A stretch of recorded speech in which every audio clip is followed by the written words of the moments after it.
Hello and welcome again. We know how to see what the current network configuration is, but where is that information kept? Well, it varies by distribution. Here on CentOS, as we saw briefly earlier, there's a folder called network scripts that contains configuration files for each of the interfaces on the system.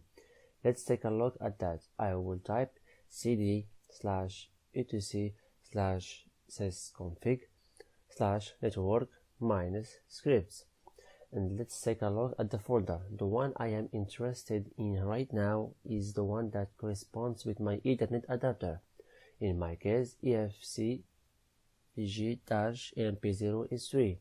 Let's take a look at what is in there.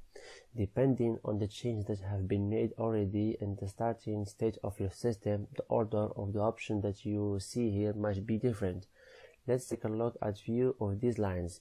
At the top is type equal Ethernet. This is an Ethernet adapter. After that is boot protocol, or what configuration protocol will be used this interface at boot. Mine is set to DHCP, which means the interface will go looking for a DHCP address when it's been started up. If this is set to none, it won't do that. It could also be set to boot B, but that's not something I will be covering in this course. HWEDDR is the hardware or MAC address of the device for this interface. Setting the hardware address here will make sure that the interface connects to the right device. This doesn't change the MAC address of the interface. There's another directive for that called MAC EDDR. Def root equal yes means that this device provides the default root. Down here a bit there's a name equal Ethernet1. This is the connection name, and it's a human readable way of referring to the connection. By default, it's named the same as the device, but we can change it to be more descriptive. The idea here is the universal unique identifier for this connection. We can have more than one connection for the same device, so we need a reliable way of telling them apart. This UUID gets generated whenever a new interface is set up.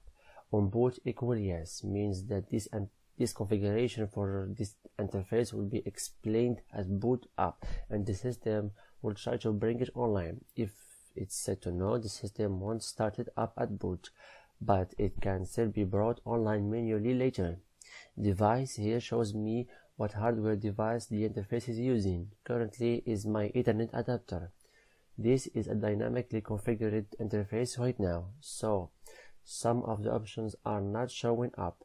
On a static configuration, you will see a few lines setting the IP address, DNS, gateway, and so on. We will add those in a little bit. See you in the next video.